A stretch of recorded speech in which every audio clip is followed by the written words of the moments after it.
Hi, everyone. Thank you for joining us.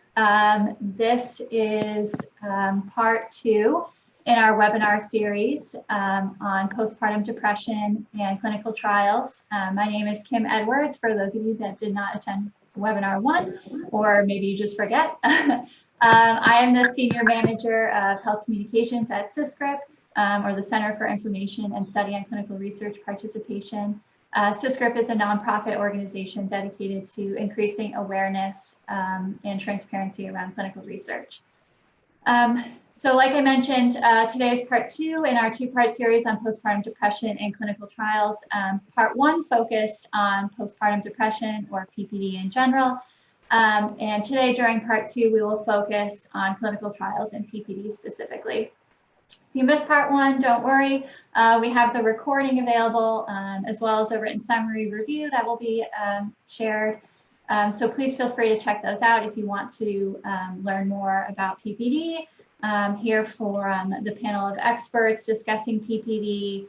They discuss topics like how to support a loved one with PPD and much more. So feel free to check those out. We could go to the next slide. So welcome. We are so glad that you are here. Thank you again for joining us. Just as a note, like we did for webinar 1, later on, if we have time, we will be taking questions from the question and answer box at the bottom of your screen. So just to note, this is not the chat box, this is the Q&A box. So feel free to submit any questions you may have throughout the webinar there, and we will try to get to them at the end. Before we get started, I just want to read this disclaimer that this presentation is not intended for continued medical education credit for healthcare providers. And this webinar was funded by Sage Therapeutics, and the speakers you'll be hearing from today are receiving honoraria from Sage. The next slide. So today, our agenda, we will first be hearing a testimonial from Chelsea, a postpartum depression disease awareness ambassador. We are extremely fortunate to have her here today to share her story. Next, we will be hearing an overview of clinical trials from my colleague, Shay. And finally, we'll have a facilitated discussion with our panelists on topics including clinical trials in postpartum depression, the impact of COVID-19 on clinical trials, and what really it means to participate in a clinical trial. First and foremost, if we could go to the next slide. In the next one, I am thrilled to introduce our panelists and speakers. So our first panelist is Tanya Fullwider. Tanya currently serves as the Associate Director for Mental Health America of Ohio. She oversees the MHA Ohio's public policy work, the Get Connected program, the Healthy Connections program, the POEM program, educational programming support groups, grant management, and is the cross-cultural communication team co-lead. She is the co-founder of POEM, or Perinatal Outreach and Encouragement for Moms, a nonprofit organization that moved within MHA Ohio's umbrella of services in 2013. POEM is one of the largest and long-running programs of its kind in the U.S. and was the recipient of the 2017 Innovative Programs in Care Award from Marseille Society of North America and 2020 Mom. Tanya is a Postpartum Support International Founders Award winner for her outstanding contributions related to emotional health and childbearing, and is a co-author of PSI guidebooks, Developing a Sustainable Perinatal Support Network in Your Community. Our second panelist is Dr. Gus Alva. You could go to the next slide. Dr. Alva is a distinguished fellow of the American Psychiatric Association and is also board certified by the American Board of Psychiatry and Neurology and the American Board of Geriatrics. He completed his residency training at the University of California, Irvine Medical Center in the Department of Psychiatry and Human Behavior, where he served as chief resident during his final year of residency. He also served as associate professor and deputy director in the Department of Psychiatry at UC Irvine Medical Center and is currently serving as assistant professor at UC Riverside Medical School, Department of Neuroscience. Additionally, he is the founder and medical director of ATP Clinical Research, a clinical research company focused on new treatments for neuropsychiatric conditions, and is passionate about educating peers, colleagues, and the community about topics in neuropsychiatry. And our third panelist is Dr. Vasim Maximos. Dr. Maximos is a board-certified obstetrician and gynecologist who has been in private practice in League City, Texas for over 10 years. He completed his residency at Louisiana State University in New Orleans and Robert Wood Johnson Medical Center in New Jersey. Dr. Maximos has a tremendous passion for obstetrics and gynecology and has served as both medical director and chief of surgery at Bay Area Regional Medical Center. He also served as chief of the OBGYN department at Clear Lake Regional Medical Center in Webster and chief of the OBGYN department at Memorial Hermann Southeast Hospital in Houston. He enjoys spending his free time with his children, playing sports, riding bikes, and helping them with their homework. And our speakers for today, my colleague Shalom, or Shay Sign, will be presenting an overview of clinical trials. Shay is project manager at SysScript, responsible for collecting and analyzing data from SysScript's perception and insight studies, as well as planning, moderating, and executing patient advisory boards, patient interviews, and various other patient engagement activities. She's also an MPH candidate at Tufts University. And prior to SysScript, she held several positions as a research assistant focusing on areas such as RNA studies, neuroscience and memory investigations, and drug development processes. And finally, we have with us Chelsea, a postpartum depression disease awareness ambassador, who will be next telling us her story. Chelsea is from Roanoke, Texas, so we're especially thankful that she can be with us here today, given the storms that Texas has been dealing with. She has a son, Weston, who was born in 2015. And I'm going to turn it over to Chelsea to tell her story in her own words, but just wanted to thank all of our panelists and speakers for being with us here today. We are so fortunate to have you with us. So with that, I will turn it over to Chelsea. Thanks. Well, thank you. I'd like to start off by thanking Sage Therapeutics for sponsoring me to share my story of experiencing postpartum depression and about how the best planned life can turn as quickly as a rainstorm on a summer's day. Please remember, my story is based on my experiences. Yours may be different. You should always talk to your doctor about any questions you have about PPD. I am a planner and doer at heart. I had a plan for my life's path. Marry my high school sweetheart? Check. Get a good job? Check. Be financially stable? Check. Buy a house? Start a family? Check, check. Everything fell into place according to plan. Our life would be sunny and full of blue skies. But for anyone who's ever planned an outdoor picnic, the weather answers to no one.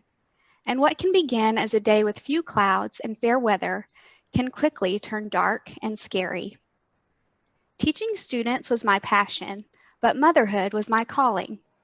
After 3 years of marriage, my husband and I decided it was time to start our family. We had planned for everything, and our precious miracle was conceived that summer. I was elated the moment I saw the 2 blue lines on the pregnancy test. Being an elementary teacher, the planner in me set in. From researching the best reviewed strollers and car seats, to planning the sweetest Christmas-themed gender reveal party to announce that we were having a boy. My pregnancy in general was normal up to my 36-week appointment. During this appointment, my doctor noticed my blood pressure was elevated. Blood work was taken, and I was diagnosed with preeclampsia. Strict bed rest was ordered, and my plan of how this last month would go was quickly altered.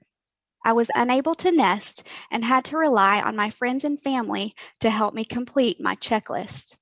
It was week 39, induction time. The night of April 24th is one I'll never forget. We got to the hospital at 7 a.m. and labor was tough. A storm rolled in that afternoon, and by the time I started pushing at 4 p.m., lightning strikes lit up the room. Amid tornado sirens and pounding rain, an 8-pound, 2-ounce baby boy made his debut at 7:04 p.m. Even more miraculous, the sun broke through and created a glorious rainbow just minutes after Weston was born.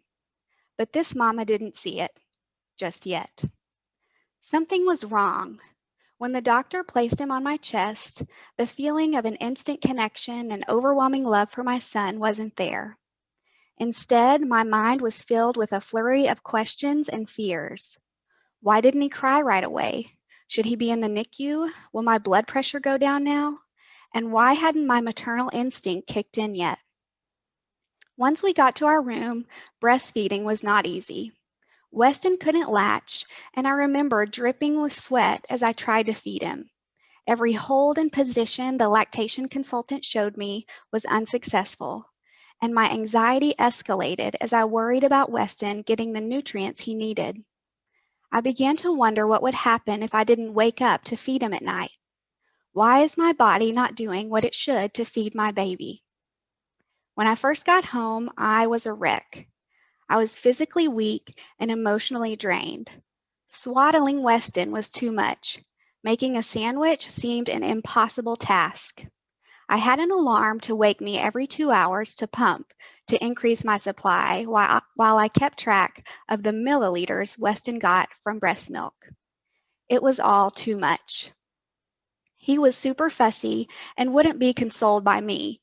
I was nervous and he felt that. Of course, as soon as I handed him off to anyone else, he would calm right down. I was racked with anxiety. I didn't feel like I could even hold him. I knew how to take care of him and how to feed him, but it just wasn't working. Within the first week, I was rushed to the ER with a racing heart and the need to help manage my preeclampsia that hadn't gone away. I wasn't with Weston, and I didn't sleep at the hospital.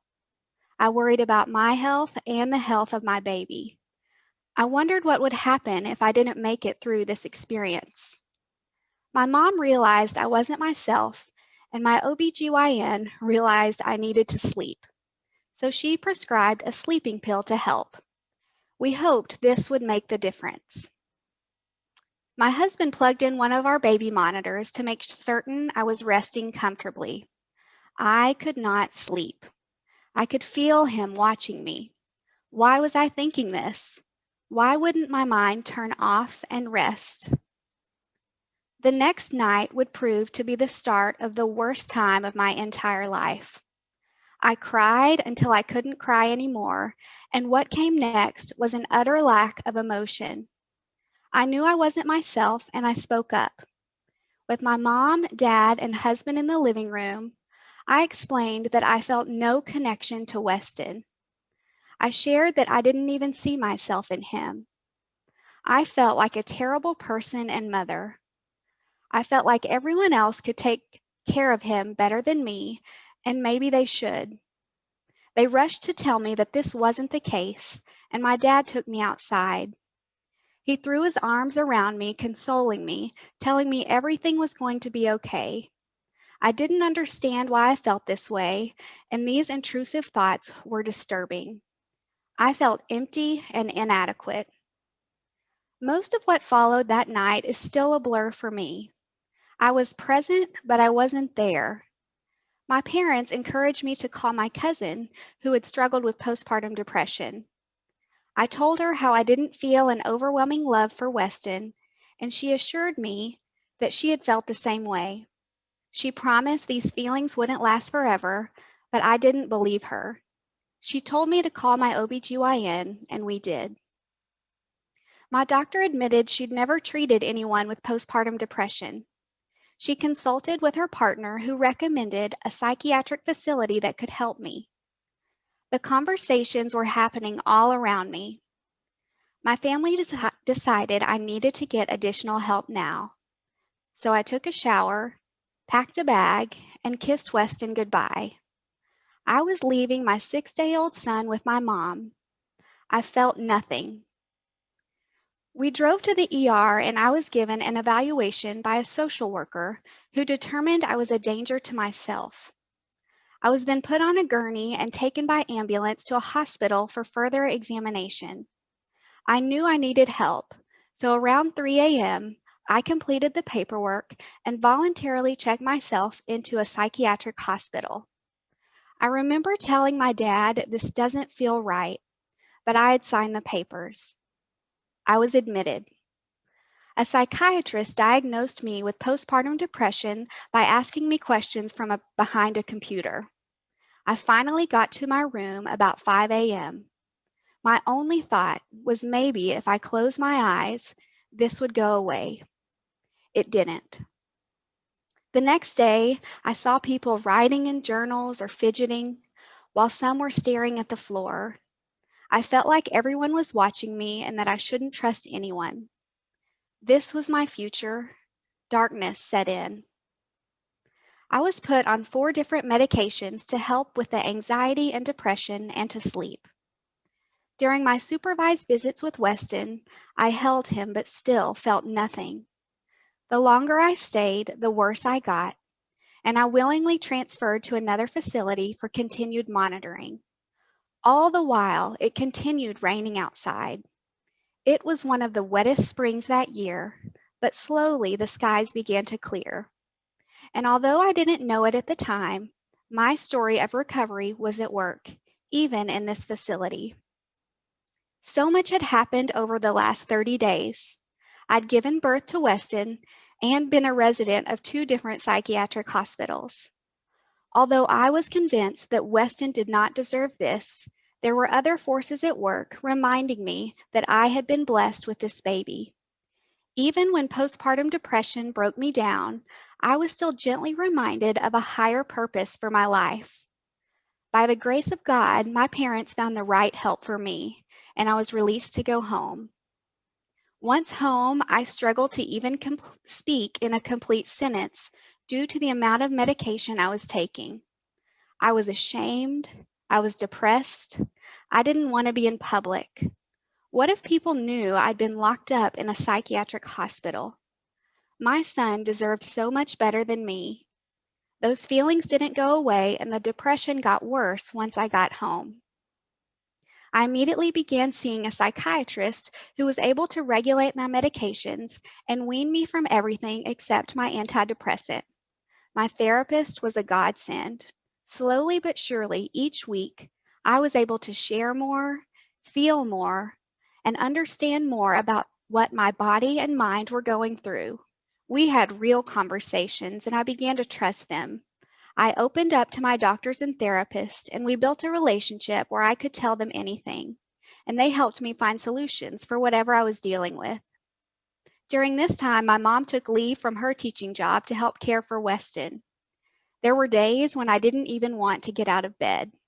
I still had intrusive thoughts and had difficulties bonding with my son, but I continued to see my therapist every week, sometimes twice a week. I followed her suggestion to focus on the things I was doing as a mother that were good. I still remember the day I finally got Weston to stop crying all by myself. That was a win I'll never forget. Friends and family began to visit. I returned to church and began journaling about what was good in our lives. Afternoon walks became something I looked forward to. Going back to teaching school also helped me feel successful again. Day by day, I became more confident in my ability to be a mother to my son. Part of my story also includes a divorce. My husband and I separated when Weston was just 3 months old, and Weston and I moved in with my parents. We found ourselves surrounded by love, support, and understanding.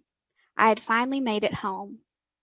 I began to attend a local support group and found other women who shared my same feelings of failure and shame. At each meeting, we'd share our stories, celebrate little mommy victories, and support each other. It was comforting to know that I was surrounded by moms who were dealing with the same things I was. Power in community is so precious. The darkness I felt could have ended my life, but the news is that light always shines through after a storm. The key to my recovery was not a simple one. What I needed was the right therapy, medication, and family and friends to support me. Recovery takes time. I can confidently say that I love my son more than I could ever put into words. Even though the first few months of his life didn't play out like I'd imagined, I am grateful for the opportunity to wake up every day and be his mom. I choose to focus on the rainbow that was put there the night of Weston's birth. The rainbow reminds me that although the storm was part of the story, it is not the whole story. Through my experience, I have come to understand that postpartum depression is nothing to be ashamed of or embarrassed about. My mission now is to help spread light and hope to moms who are struggling. I continue to help by being active with a nonprofit organization focused on serving and building community with moms, along with providing them with resources for treatment, regardless of their ability to pay. If you or someone you know is a mom living with depression or overwhelming thoughts of self-doubt, please don't let the stigma of mental health issues turn you away from resources that are available. Seek out support groups in your community, get online, and read about the symptoms of postpartum depression and how to get help. Lean on your friends and family. But most of all, hear me when I say you do not have to go through this alone, and you will feel better. I want to serve as a real-life example of one who overcame. There is hope. There is help. Postpartum depression is part of my life, but it does not define me. I am a mother and a good one. I am a teacher. I am a friend. I am a daughter. I am a survivor. Thank you. Thank you so much, Chelsea. I think just like we heard Alexis's story from webinar 1, your words are incredibly impactful and I know will resonate with a lot of people here today. So I'm so happy to hear your story has a happy ending and all the good that has come from it. And we thank you so much for being here today. We really appreciate it. We are next going to hear from Shay, my colleague at SysGrip, who will be walking us through a brief overview of clinical trials. At the end of the overview, we're also going to hear from Dr. Maximos about the unmet need in PPD and clinical trials specifically for PPD before we move on to our facilitated discussion. So over to you, Shay. Thank you, Kim, and thank you again, Chelsea. So like Kim mentioned, so in a few minutes, we're going to hear about recent medical science and a clinical trial being done to study postpartum depression. But before we learn about that, I wanted to give a brief recap of clinical trials in general so that we're all on the same page, just understanding that some of us have more knowledge on this topic than others. So in this next segment, I'll provide a brief overview of what clinical trials are and how they work. So what is a clinical trial? It's a carefully designed study where researchers ask volunteers to do something, like take a new drug or treatment, so they can answer a specific medical question. Examples of specific medical questions include, does a treatment improve the health of participants with a certain medical condition? Is a treatment safe in the participants? Does a treatment have side effects in the participants? How should future participants or patients take a treatment? Or does a treatment work any better for the participants than medicines that are already on the market? If we can go to the next slide. Thanks. So because researchers are studying new investigational treatments, there are risks to participating in a clinical trial. But in all cases, something is learned from clinical research studies that helps inform medical knowledge and improve public health. Researchers can only answer these questions with the help of clinical research volunteers. We can go to the next slide. Thank you. So I mentioned that there are risks to participating in a clinical trial. Some, but not all of these risks are shown here. Some examples include side effects associated with the study drug, risks associated with study procedures, or symptoms not improving or getting worse during the study. It is important for all participants to be aware of and fully understand the potential risks of participating in a clinical trial before deciding to participate. The study doctor or study staff will discuss these risks with participants in detail before they decide to participate. So this is part of the informed consent process, which we will talk about in just a moment. We can go to the next slide. In order to regulate and uphold the safety and ethical treatment of volunteers, there are many protections in place for people who decide to participate in clinical research. By law, every clinical trial is reviewed, approved, and watched over by an independent local committee called an Institutional Review Board, or IRB. The IRB is a committee that reviews research and clinical study proposals. IRBs are made up of at least 5 members of varying backgrounds. So an IRB must have at least 1 scientist member and at least 1 member whose primary concerns are non-scientific. Additionally, there must be 1 member who is not otherwise affiliated with the institution and is a community representative. The IRB should strive for appropriate representation in gender, racial, and cultural heritage as well. The IRB makes sure a trial is ethical and fair and that there is not too much risk for volunteers.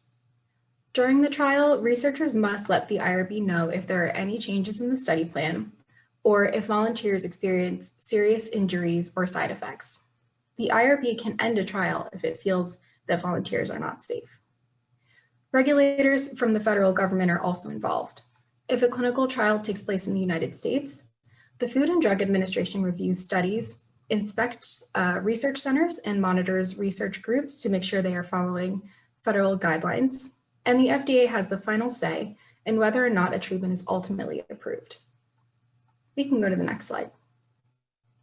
Thank you. So earlier I mentioned a very important process called the informed consent process.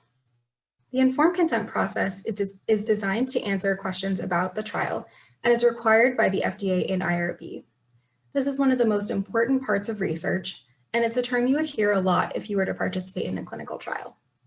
Before any volunteer can participate in a trial, they must read, understand, and sign the informed consent form. This is a long form that lists your rights as a volunteer. It includes details about the clinical trial, including the number of visits and which procedures will be performed, like for example, blood draws. It describes your roles as a volunteer and any procedures or tests you'll need to have. It will warn you about any known or unknown side effects of the study drug, and it also describes the benefits of participating in the trial. By signing the form, you're saying that you understand the clinical trial and you're agreeing to follow the protocol. The informed consent form is a complex document.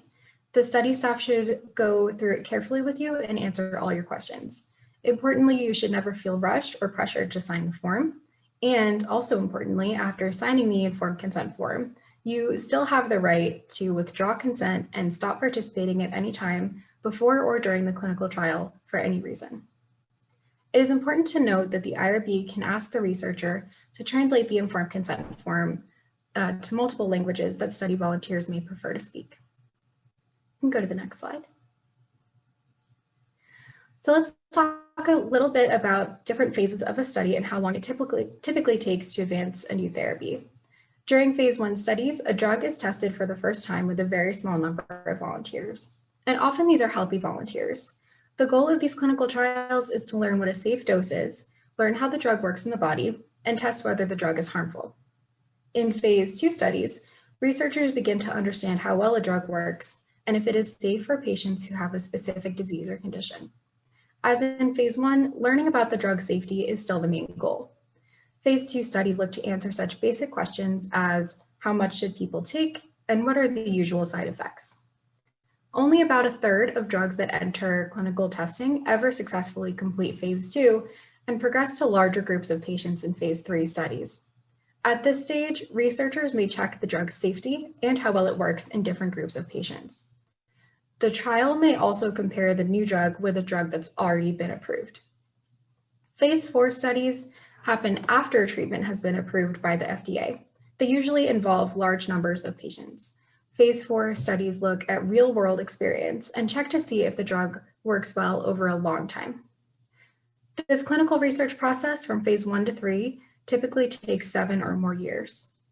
We can go to the last slide. So it's important to understand that being in a clinical trial is not the same as going to your doctor for care. When you go to your doctor, they'll give you a treatment that has already been tested and approved by the government. This is called routine or standard of care.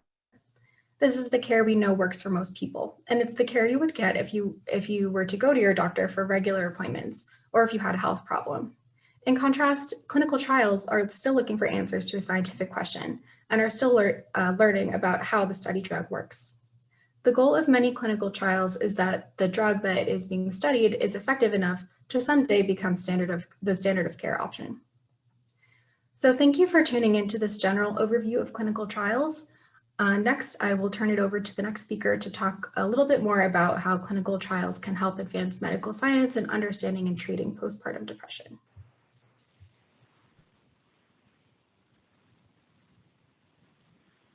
Thank you, Shay. Great presentation.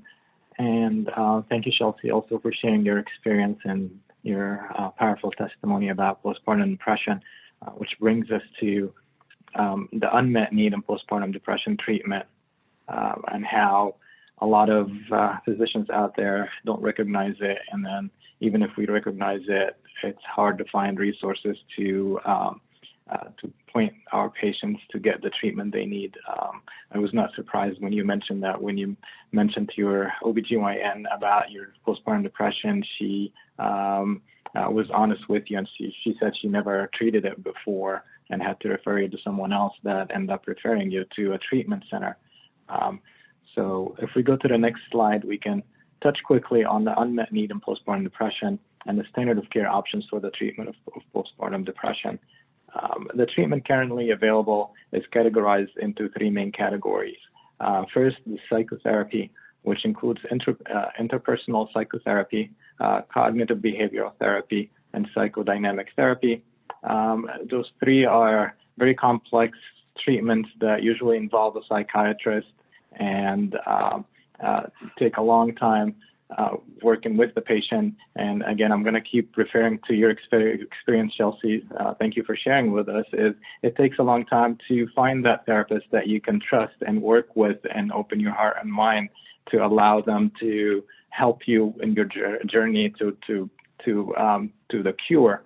So it's an ongoing treatment, and sometimes it takes very long time, and it also sometimes need other supportive therapies with it. The challenge also is finding that therapist, and depends on the community you're in and the resources available to you.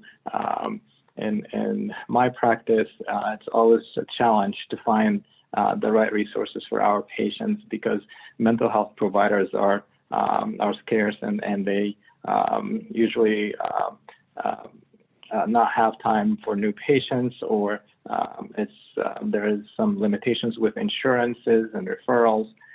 So it's really a great resource to have a psychotherapist available in the community, but that's not always the case.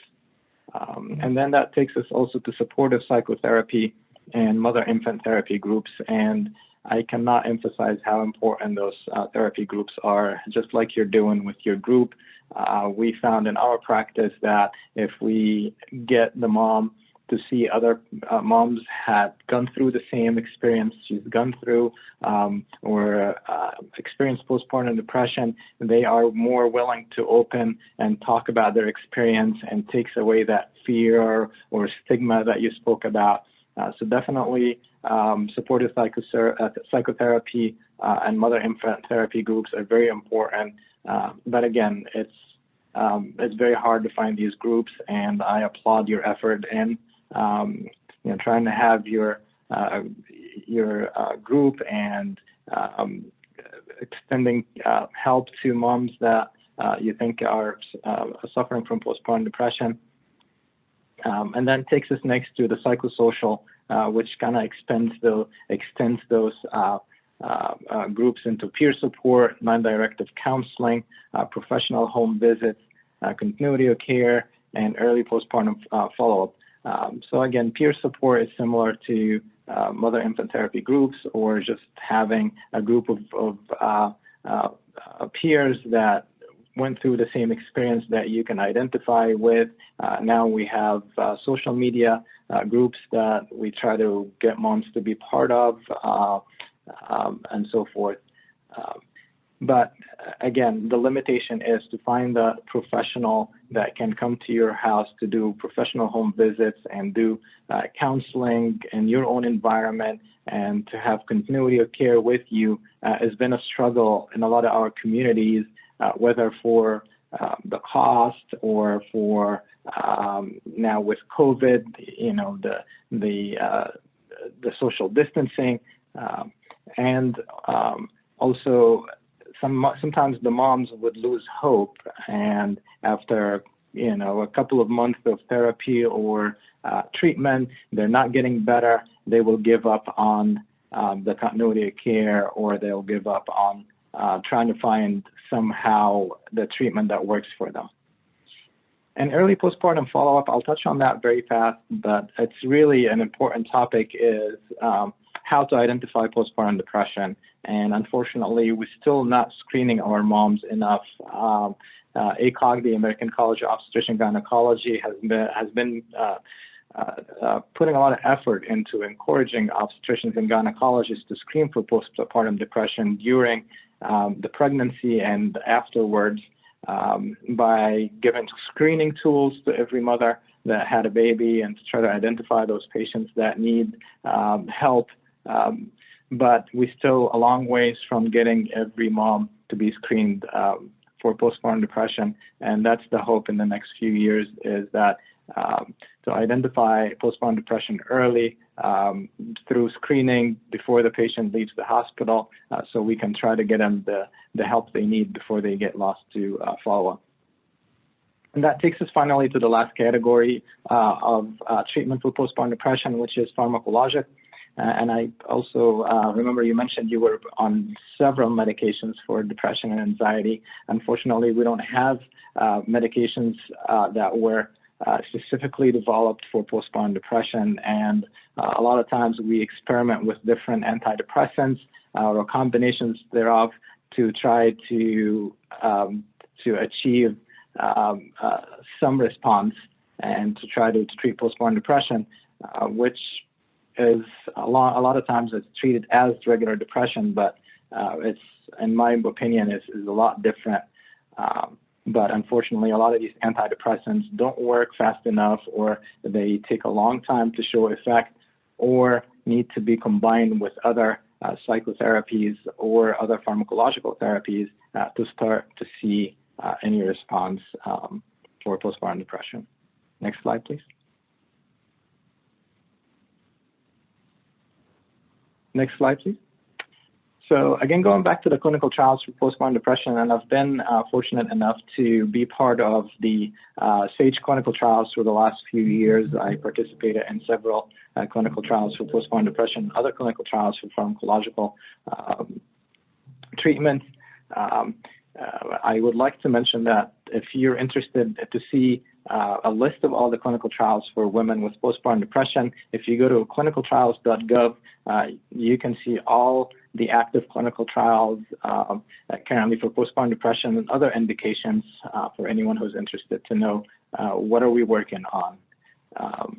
And like I mentioned, SAGE has conducted several clinical trials in the past over several years. They're committed to finding treatments for postpartum depression, and they're currently conducting a trial studying an investigational oral tablet specifically to treat postpartum depression. Next slide. So the clinical trial currently going is called the Skylab, the Skylark trial. It's studying the efficacy and safety for an investigational drug in women with severe postpartum depression. Just like any other trial, we define how the trial is going to go. The pharmaceutical company will design a trial that gets presented to the FDA, and the FDA will approve the trial, and we have to adhere to that trial protocol strictly to make sure we ensure, first of all, the safety, like Shay said, and the safety of our patients during the trials, and also to objectively determine the efficacy of the medication we're studying.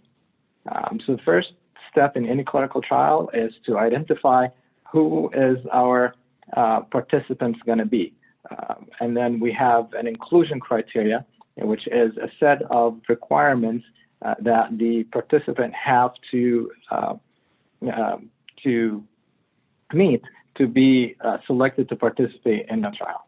And as Shay mentioned, the first step, once we determine that participant meets the requirements for clinical trial, is to meet with someone like myself, the study physician, or a staff designated to act on behalf of the physician to review the history of the trial and to go first through the consent form. I personally take quite some time to discuss the consent form, especially if it's a patient that don't know too much about clinical trials. We try to give them resources about the trial a few days before they come in to meet with us so they can read about it and see if they have any questions.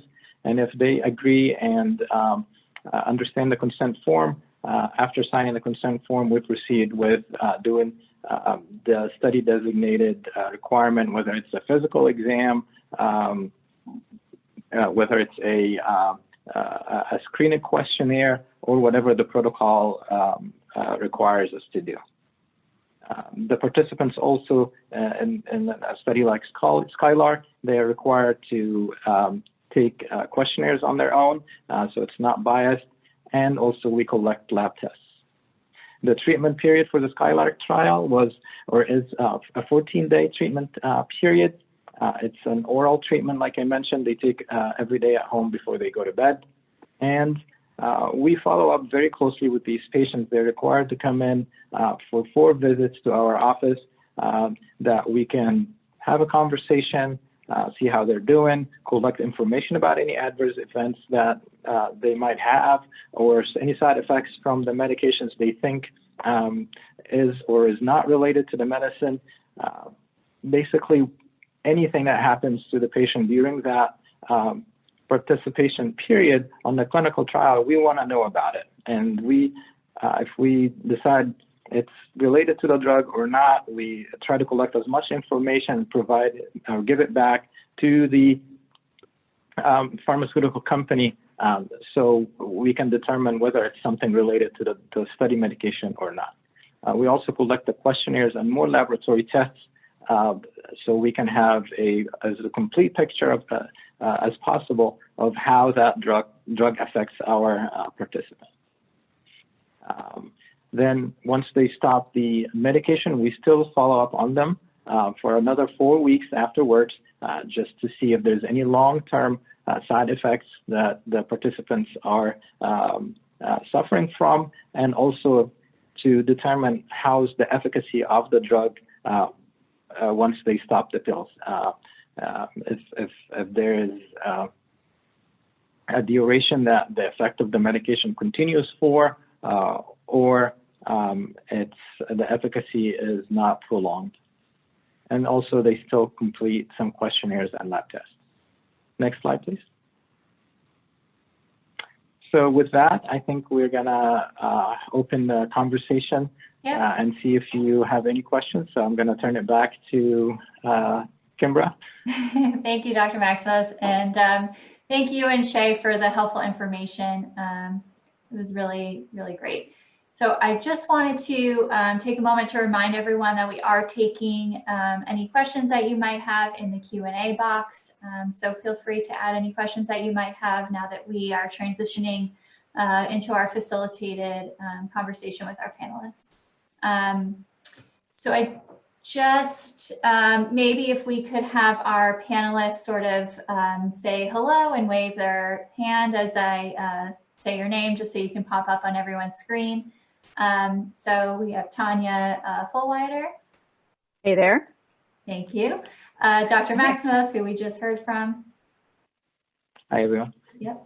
And Dr. Alva. How's everyone? Happy to be here with you. Thank you. Before we dive into some questions, I think it would be helpful to hear quickly from Tanya a little bit about how she got involved in clinical research and patient advocacy, if you wouldn't mind. Sure. Well, I'll first say not involved whatsoever in clinical research, other than just to say that as a patient advocate, so let me just back up. How about that? And just say that So what I work for Mental Health America of Ohio, and the program director for a program called Poem. And so what that program does, we work with pregnant and parenting people, and we serve as a single point of care.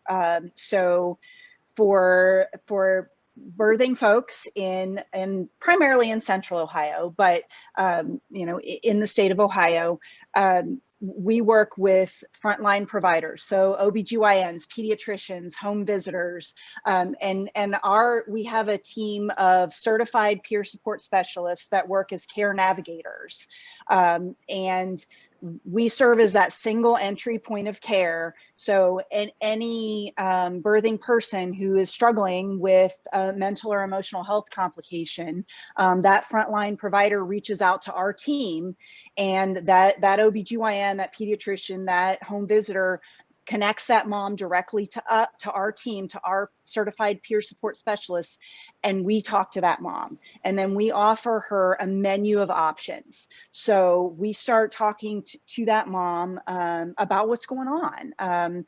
And so, so referring back to that slide about treatment options, right? And recognizing that she might be, first recognizing that she's the expert in her life, right? And we take that. And so where clinical research comes into that is that's one piece. All of that plays into providing this person a menu of options for what might be right for her, and recognizing that she's the expert in her life, and presenting that to her. And so that's kind of where we sit. And right now there are just so many barriers to care that have already been highlighted, that every option that we can present as something that might help her get to that next place, to be the mom she wants to be, to care for her family, we're going to offer that to her. That's fantastic. Thank you, Tanya. I appreciate it. So we're running a little bit short on time, so I'm going to jump right into some questions. So maybe if we can start with you, Dr. Alva, since we haven't heard from you yet, I'm going to put you on the spot. And then Dr. Maximos and Tanya, feel free to chime in at any time. But do you have any advice for someone who is considering participating in a clinical trial? And if you want to speak, to PPD specifically as well, that would be great. Yeah, absolutely. Always be informed. Very much like Dr. Maximos made mention. Typically, what we do is we'll provide somebody with a consent form, have them actually take it home with them, talk about it with their primary care doctor or other professionals within the medical field, just to be able to feel at ease with the discussion that subsequently will set in place when they do come in and actually consider being in a study. The consenting process entails pros, cons, alternatives, and being well educated. So I would say that would be the big thing. I've been doing investigational research work for the past 27 years in the neuropsychiatric field. So this is a very important element that we always want to institute. The more information, the better. And again, I wanted to echo, Chelsea, what a courageous individual you are. You obviously spoke about postpartum depression. Hopefully that helps. That was great. Thank you. Dr. Maximos, I see you came off mute. I didn't know if you had something to say. No, I think Dr. Alva mentioned everything. I maybe one point quickly is specific to postpartum depression, it tends to be recurrent. So we've seen moms in my practice and other practices that had it in the past, and they tried different treatments, and it didn't work very well for them.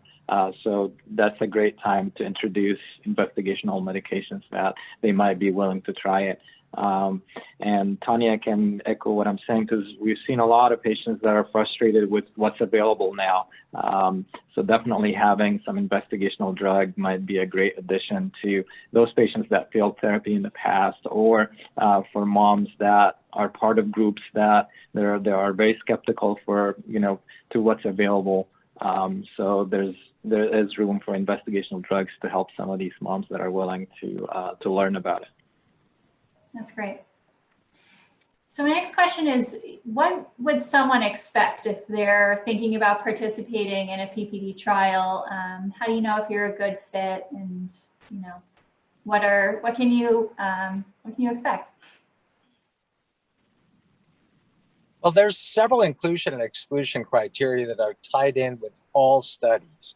And obviously, if there's a question, going in, getting screened would certainly be a good option. And at that particular point, one would figure out whether they would be a good fit or not. As Dr. Maximos also made mention, and certainly Tanya could echo that, Shay made mention of that. The nice thing about being involved in a clinical trial is that it's non-binding. There's no penalties to withdrawing consent at any point.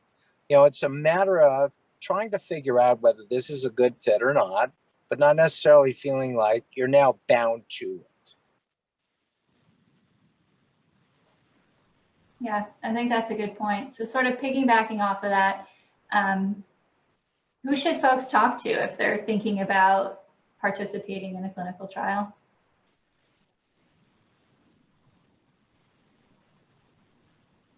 I mean, study sites are. So, go ahead, sorry. Go ahead, Dr. Maximos. No, I would say that, first and for all, the patient should speak to their physician, whether it's their OB or psychiatrist, and then if they don't feel they have the answers, then they can reach out to the trials. I think some of the trials put out resources, and we as clinical sites, we reach out to the community providers. I reach out to my colleagues in the OBGYN world and try to let them know that we're having the trial going on. I don't know, the psychiatrist, I'm sure Dr. Alva does the same thing, or try to reach to those other providers that are not comfortable treating postpartum depression and have them refer those patients to us to have that conversation with them if they're not personally willing to do that.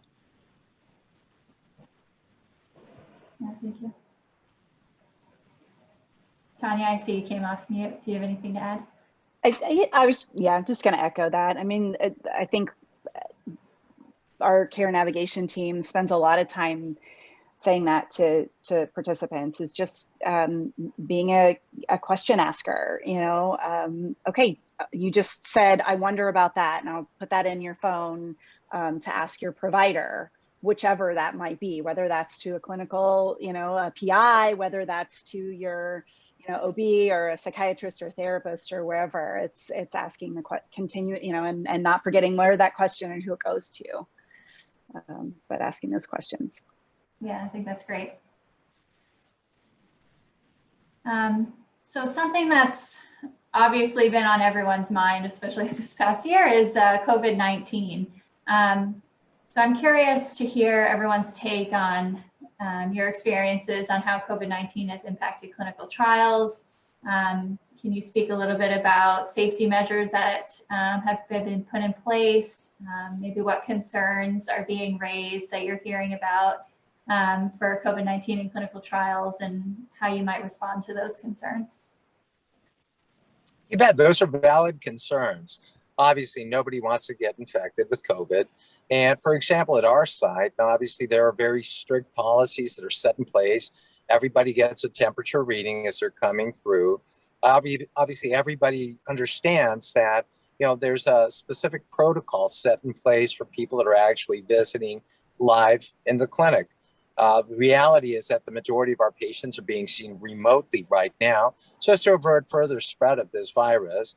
But individuals that do come in, obviously, they know that we've placed in play a lot of different modalities to assure that there is appropriate disinfectant, that there is, again, minuscule touching of door handles or other objects, and that if they're coming in, it's a very specific purpose set in place. So for our clinical research participants, there hasn't been a lot of a problem associated with this, but certainly it is a valid concern.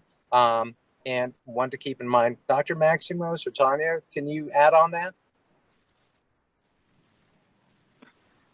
I mean, I would come at it from the advocacy standpoint. Of course, you know, COVID-19 has impacted everything about everyone's lives, and it certainly has impacted mothers. You know, if anybody reads the New York Times and have followed Primal Scream, I mean, mothers have been impacted from the workforce across everything, how we interact with mom. So, you know, being able to just continue to converse with them and talk to them about their concerns. That's the really the most important thing that I can offer up. I echo what Dr. Alva said. I mean, we take every precaution possible to keep those patients safe. Besides being a clinical research site, we're also an active OBGYN clinic, and we couldn't just shut the doors and tell our patients we're gonna not be able to take care of you. So we've been able to take care of our patients and bring them in, just taking every precaution possible. Disinfecting every room after every patient, social distancing, just making bringing one patient at a time so there's minimal exposure to other patients.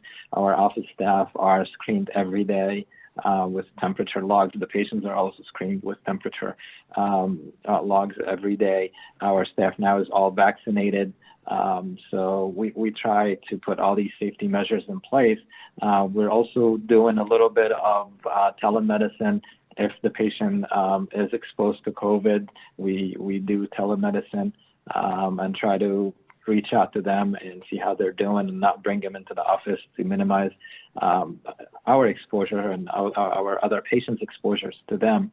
But if they're healthy and they're willing to come in, we'd rather have them come in to be with personal assessments, examinations, to be able to get us adequate and accurate data as possible. But we've been, I think, doing a great job keeping our patients safe. And that's the goal of any clinical trial, whether keep the patient safe from COVID or from side effects or whatever it is. It's our dedication, our responsibility as principal investigators in any clinical trial to ensure our patients' safety. Awesome. Thank you So so true. much. Yeah, so you already touched on this, but yeah, everyone's been wondering about telemedicine, and that's definitely a topic of conversation. So it's good to note that Skylark is, not using telemedicine unless someone is infected with COVID-19. Is that correct? That is currently correct.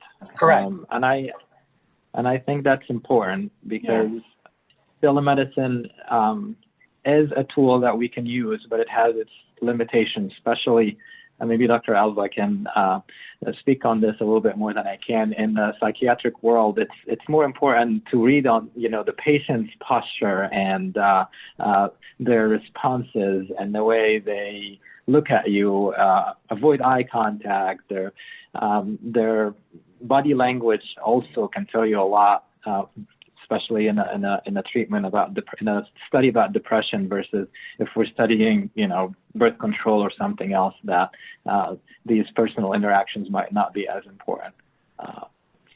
Thank you. And thus the importance of obviously having the live visit to be able to assess somebody appropriately in the conduct of a clinical trial, but obviously not if they are infected. And that just makes sense, and it's sort of a rational approach. And one of your questions before is what the patients should expect when they enroll in a clinical trial. I was going to say they should expect a lot of time spent with them, and also they should expect to be asked about every aspect of how they feel and how they respond to the medication and how they progress with their symptoms. So we're really on top of these symptoms, and we're really taking every opportunity possible. And if you look at the study protocol and how many visits we visit with these patients, the study is very well designed to identify how these patients respond, because it's also our responsibility to make sure if they're not doing well, we can take them out of the study or we can do something to help them. It's our responsibility to assess those patients and make sure they're staying safe throughout the duration of the trial. And in my practice, we also follow up on them after the clinical trial just to make sure they're not, if they responded well to the investigational drug, they stay remission. If they did not respond, we try to get them other treatments or other ways to help them through their depression and not just leave them. And I think most of us, will have that responsibility or feel that responsibility towards our subjects even after the trial is over.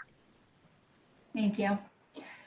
So we are, believe it or not, already at 5 o'clock. And I want to make sure that we get to our resources slide for folks because that might be of interest to everyone. But thank you again to all of our panelists. That was fantastic. And I'm sure we could spend a lot longer discussing this topic. It's really important discussion to be having. So thank you again for joining us. We really appreciate it. So before ending today, we just want to provide some resources. If you feel as though you need immediate help or you may harm yourself or your baby, please call 911 or your local emergency number. You can also call the National Suicide Prevention Lifeline at 1-800-273-8255. It's available 24 hours a day. The next slide, we have some additional resources that are provided by SAGE, a link to the Skylark PPD clinical trial, which is currently enrolling, the email address for inquiries about SAGE clinical trials, a general link to clinicaltrials.gov, the link to the patient advocacy page of SAGE's website, a link to MHA Ohio's help page, link to 2020 Mom, which is a lot of useful resources. And lastly, a link to the Blue Dot Project, whose mission is to raise awareness and combat stigma and shame around mental health disorders, maternal mental health disorders. And of course, these resources are not intended to replace medical advice, and you should always talk to your doctor, healthcare provider, or treatment team about any medical decisions or concerns you might have. And last but not least, a huge thank you to Sage Therapeutics for sponsoring this webinar series. Again, a huge thank you to Chelsea, Shay, Tanya, Dr. Maximos, and Dr. Alva for joining us today. Thank you to all of you who've joined us today on this webinar series. And as a reminder, the recordings of today's webinar, as well as the first webinar in the series, will be made available. So please feel free to check those out. And thank you again.